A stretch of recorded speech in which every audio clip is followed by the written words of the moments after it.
What's up, y'all? We got our first interview. Go ahead and introduce yourself. What's up with y'all? My real name is Xavier Simpson.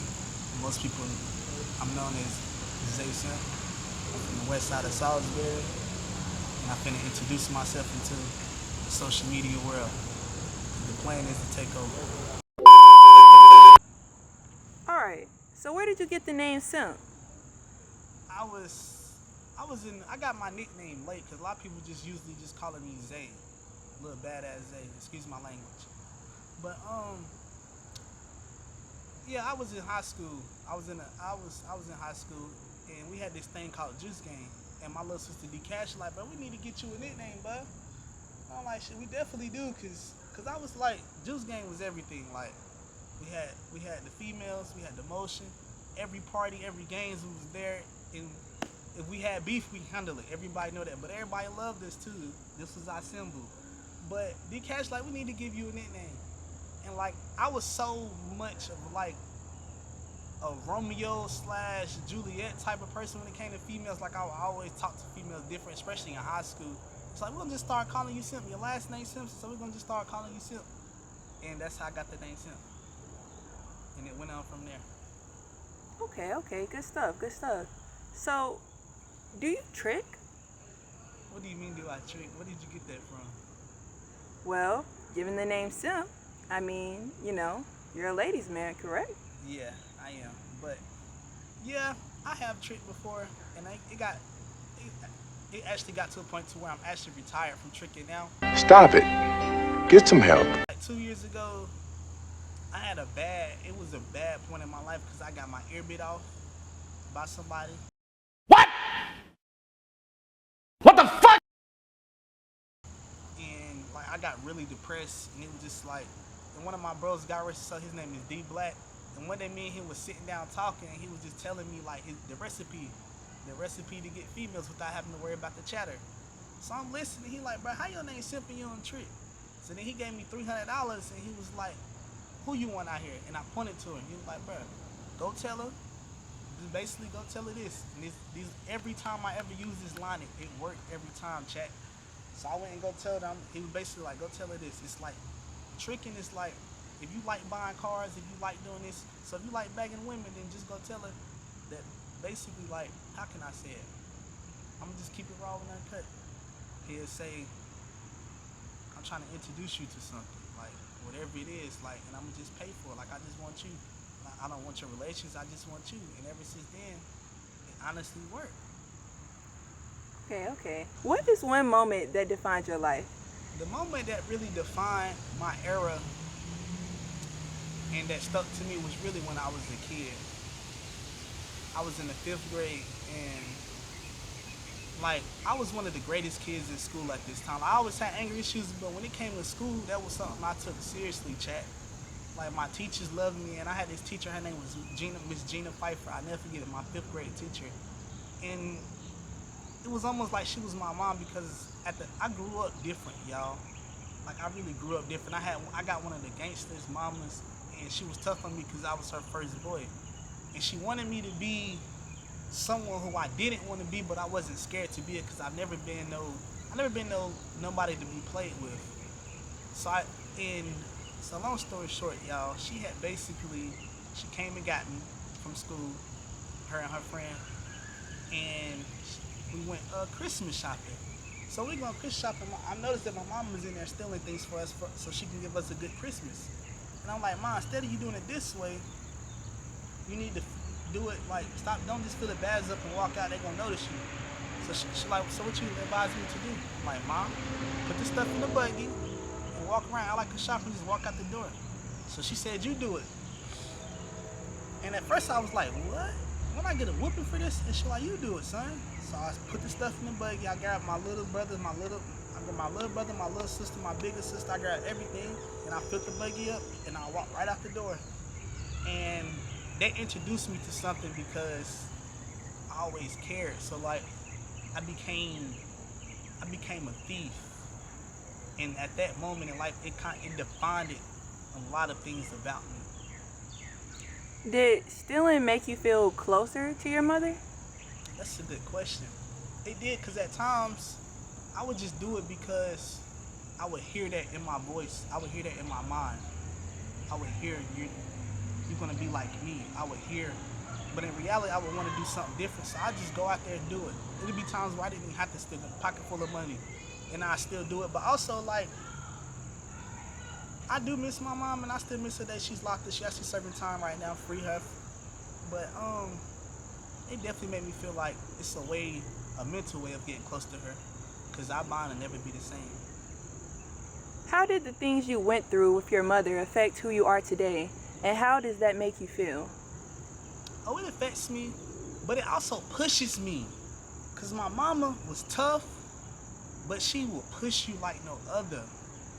So it definitely helped me out in a lot more ways than negative. I can say that because my mama gave me something that a lot of mamas didn't give. She gave me the raw, uncut version of being me.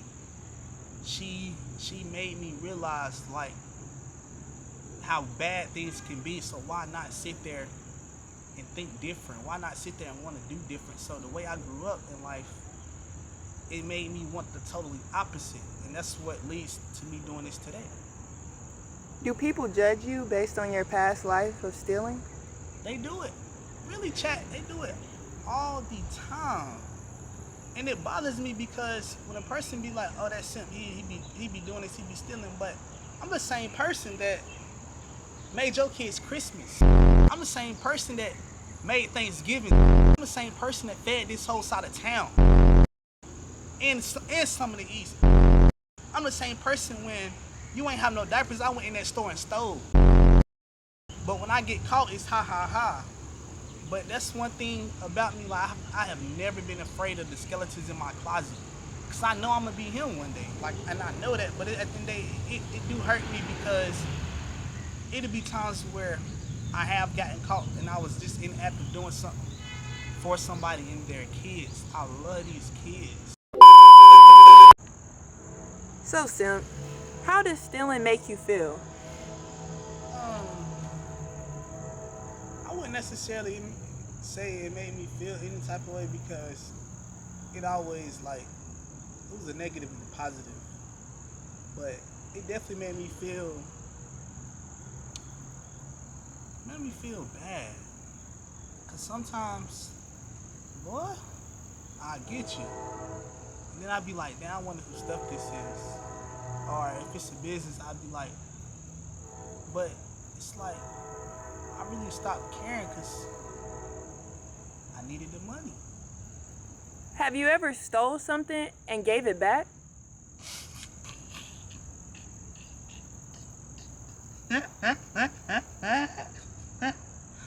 Yeah, I do that a lot. That's actually good to hear. Yeah, Is it your conscience? Huh? Is it your conscience that forces you to give it back? What's the story behind the times you gave something back that was stolen? Alright, so it's just been a couple times where, like, I steal something from somebody and they'll find out it's me, but I would never just give it back. I give it back in another way, like, cause there's been a lot of people I done stole from and they love me to death. Nah, I ain't gonna cut that. No, this is raw and uncut, Simp. We need those answers. Bruh, cut that.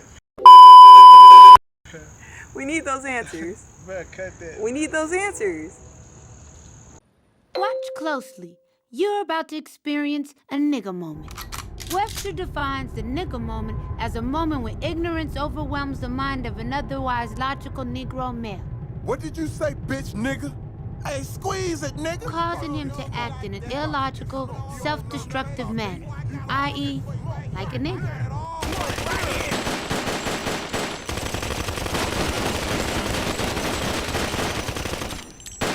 Nigga moments are unpredictable.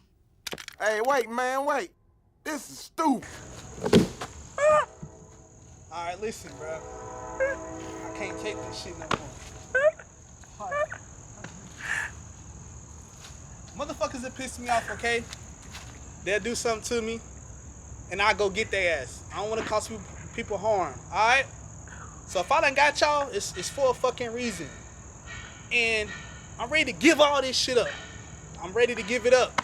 I'm ready to give it up. Leave me the fuck alone. If it's not about this, if it's not about this camera, these lenses, I'm ready to give it the fuck up. So yes, stealing made me feel the type of way because everybody, you always this fucking thing. You just fucking shut the fuck up. I made y'all happy. I gave y'all church. This side of town especially. So I'm sorry. But at the end of the day, I created this wave. I made that rent cheap. I made them light bills easier. I made them kids go to school fresh as hell. Me. I did that. So what? I done fucked over a couple people, but I ain't never in my life, can't nobody ever say I done got my bros. Can't nobody ever say I done that to my family. Nobody. Nobody. None of them can really say that because every bro of mine stick to me. So I don't give a fuck who don't like me. I don't give a fuck about none of that shit for real. I really don't. I've been sitting here trying to keep shit all cordial, keep shit. I'm losing my goddamn mind. All over this stealing shit. Every time I go broke, I want to go steal, go do this. And then I end up in fucking jail. My life got to start over. So yes, stealing made me fucking lose it. It made me lose every fucking thing. Check. It made me lose it. But guess what? I still got my mind. I'm going for my dreams. And ain't nobody stopping me. What's the next question, man? So, Simp, with that being said, do you think you will ever be able to stop stealing? I know I will. Why the fuck you lying? Why you always lying? Oh my god, stop you fucking lying. Only reason why I seem so sure of myself because I'm not doing it now. Like, I'm really not. And I'm making the most money without even doing, because it made, at the time, stealing made me feel like I had to drip. I went from breaking in houses. I stopped doing that because I cared about people's families and the charges were serious. So I'm like, you know what? I'm about to move to these stores. And I started doing it. I guess from what my mom taught me and just a little bit of collaboration of both and me just figuring out things. But I definitely can stop. And I don't know though, man. Sometimes I just go in the store, like anywhere, and it just be like, whoa. But I have to because I don't want that on my conscience. And it's like, I really want to be that influencer. I want to be that person to where them kids can really say, he came from that. This ain't no to where like I'm waking up streaming. I'm waking up doing things different. So I know I can stop because I have to. I don't want to bring that to my table no more. I don't want to bring none of those things to my table no more. So yeah, I can stop and I have, and I'm going to. So how do you feel about people like Boot Gang who popularized stealing? I ain't gonna lie. He done made me some money. Cause around that time I was just robbing, hitting people's cars. I wasn't knowing the stealing from stores way. But when I seen them motherfuckers going in there, running out with stores, it's bad that he was doing it, but I'm like, dang, I could do that. So I started going to stores, running out with beers. I ain't gonna say running out, cause see me, I'm gonna go in the store, walk in there, you're not even gonna notice I'm in there until I'm gone. But it's bad that he did it, honestly, because it influenced me to start stealing in a more generational wealth way, type of way. What? Bro, what are you talking about, man? How do you make stealing generational wealth? I say that because to me generational wealth is long-term succeeding wealth for me. And what I mean by that is it's the midst of some things that I done took that made me money for the long term, and it's like to the point to where the families that I've have stolen for, they will always have my back. So it's just like it's generational wealth. What was the most craziest situation you've been in, Simp? I ain't even gonna bring up no jail stories, but it was probably the day, I don't know if it's between when my mom buried me or, you know what, probably when my bros kidnapped me. And what happened, Simp? See, this is why I don't gang bang. I call myself running around with these guys from Charlotte, and they came to Salisbury, and they took over, and they was dealing with my bros. Like, they was dealing with, like I was telling y'all about Juice Gang, like we was Juice Gang, and they seen that, and they had basically like, yeah, I'm fucking with y'all, what's up?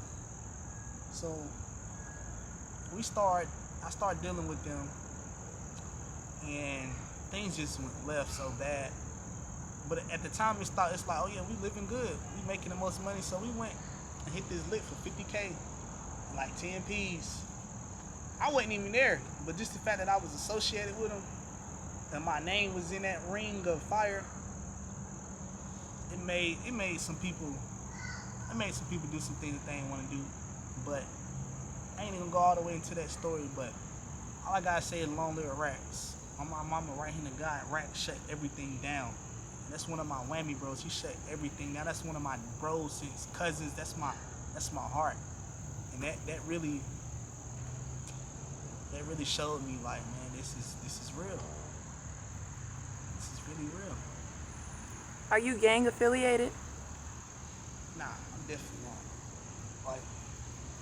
Like I just told you, like, I don't gangbang, and I'm definitely not even affiliated to them at all in no type of way, shape, or form. Don't contact them, don't do nothing. But I'm not affiliated, but I am affiliated with my community.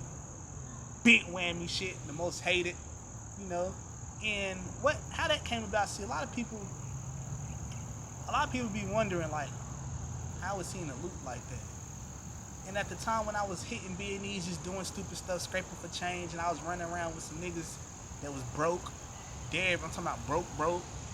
And my big bro, Bane, he recruited me. He like, nah, bro, you running around doing this, you're not even finna go outside like that. Like, nigga, all the dreams and goals you was telling us about the 502, you about to start doing it. You're not about to be wasting your time. So he was like, shit, Swag about to shoot a video.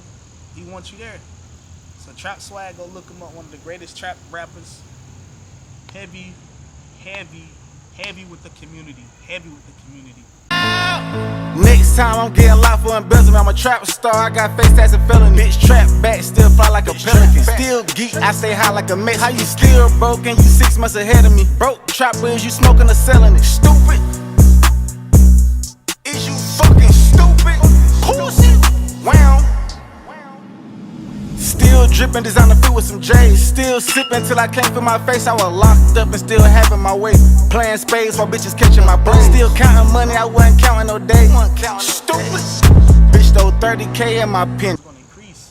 So when he seen that, bro gave me a little starter kit. Boom, he put me on my feet because he like, I see you not just wanting to be around just to be around. Like, nigga, I'm like, duh, nigga, you been my big bro forever. So that's. I wouldn't call it a game, but I'm affiliated with something that's part of my turf. I'm a West Side baby. That's my affiliation. Wham. Who are your closest friends and how have they helped you better yourself? My closest friends is actually the one who asking the questions. My boy Ro beside me, who house we at. And my boy Reek, Swag, Doe. Anybody with RX in front of their name. Literally. And it's a few others. Really just my West Side family for real. I'm not even going, my trappers, just, I have the support team behind me because when I'm sitting down and I'm doing bad, they on it. But not even just that, like, when I say people are supporting me, y'all, they know I can do it. And I know I can do it, especially my grandma. My grandma is my heart. She is the air that I breathe in, and I'm scared for her to die and me not making her smile and me not burying her in some diamonds. And that's like part of the reason why I'm really focused on my dreams. But my friends, outside of my family, they're definitely supporters. And a lot of people would say, your bros this, your bros that. Now, they just hate. Like, my bros is family, man. Y'all ain't talking about shit. What is one of the realest things someone has told you about yourself? It was really compliment, like, my bro one day we were just sitting randomly chilling, and he like, bruh, if you really was to lock in, like, you could be the Cassinet for Salisbury, like, North Carolina. And I looked at him and I said, where that come from? Like, this was before Kai was even Kai. Like, well, Kai always been Kai, but this is before Kai got to the level he's on now. But just the fact that he said that, and Juan, not the type of person that's gonna speak without meaning it. He's not gonna say it without no cause. And that kind of humbled me down, because it's like, wait a second, I can do this. I can. Like, Kai get rich out of his house. Like Mafia-thon 3, pay attention. They in the house with his family, with his peers, and they doing it. Why can't I? My bros got motion. My family got motion. We just need to come together and really see the bigger picture, y'all. Like, y'all not tired of being late for rent, or y'all not tired of having that extra layover money? Y'all not tired of being a cat? Like, y'all not tired of the same scenarios? I'm tired, chat. Where do you see yourself in 10 years, Simp? I see myself just being great. I see myself as one of the biggest influencers, one of the biggest contenters, one of the biggest movie stars, one of the biggest producers, one of the biggest writers. I see it. And I know it's gonna take a lot to get there, and it's easier said than done. I'm 28, but a lot of people don't even understand this. The person who made ESPN started out of his garage. Like, let's talk about it. Start at his garage. Like, it's simple. You just gotta have that one mindset, that drive, that goal. So I know I'm gonna make it. I just see myself rich and my family good. And I'm gonna be one of the biggest stars to ever be known on the West Side. If you could change one pivotal moment in your life, what would it be? I ain't gonna lie. I think about this a lot. The day I stole Swag 80, that was the stupidest mistake of my fucking life, man. Like, we got our trust back, but that was the stupidest shit ever. And I say this because it's a lot of mistakes, but that mistake right there was crucial to a point to where it knocked me off my pivot a whole lot. But let me tell y'all why. I'm not saying it's right, but one back to school giveaway event we had, I stole everything. And I told bro, I'm like, shit, bro, give me this amount of money, put my name in the song, and let me shoot a video. So, and turn me up for my birthday. I don't even, like, we done did a lot, I ain't gonna tax you. So, a couple weeks go by, and ain't nothing happening. So I'm thinking I done got finesse. Like I said, I'm gonna get back artists. So I hope Swag ain't got me. But the whole time, y'all, the song was already made. It's called Trap My Swag. It's called Trap Swag. Okay, the video is called Trap Swag Talk My Shit Part 2. That was my first ever skit that y'all need to look up, like and subscribe to it. And the song that he had put me in was I can't think of the name of the song, but he said the verse was, I'm oil, shirt ripped, you know, I like to talk my shit. Pull off, I park your whip, it's only June, I ain't forget, and I'm lit like a bitch. I drink Patron by the fifth. Bet I take your shit like I'm simp. But all this, I'm sitting here waiting like, bro, I'm not getting my things, and I ain't said nothing to them about it, but I'm saying something to my bros, and they like, bro, no, like, well, he might have got you. So we in the car, I took his eighth. He noticed it though. He noticed it, I ain't gonna lie, he noticed I lied to him. And it's like my water got cut off. It's like I couldn't make no plays. Everybody just stopped dealing with me. I'm like, damn, what the fuck? I'm like, damn. Then he texted me and was like, what's going on? So I kept it real with him. And then he showed me like, nigga, you was too impatient. But we good now though. That's still my boy, but that was bad. That was bad. What are some of the things that you do that people don't know about? That's a good question. I'm glad you asked that. Sometimes I would take a walk, go to the library, read books. I would write. I'm really the greatest writer in this world. And I got some of the best writings that a person could only, like, I am the best at writing, like, hands down. But writing, coloring, I love to color. And there's a few people that know about my skills. Of course, my grandma, my best friend Shakia, she knows about it all. She done read them. But just me writing, and like sometimes I go downtown and just go to certain businesses and just talk to them and just get a perspective of things. And like a lot of people don't understand this, but a lot of these parties that's going on, I'm behind the scenes of it. And it's just like I got a lot of hidden goals that I'm finna introduce y'all to. That was a really good question. And my last question to you, Simp, is what is your advice for the youth? My advice for the youth, I just need to tell y'all one thing. Don't pay attention to the kids on the block. Don't pay attention to the kids with the guns.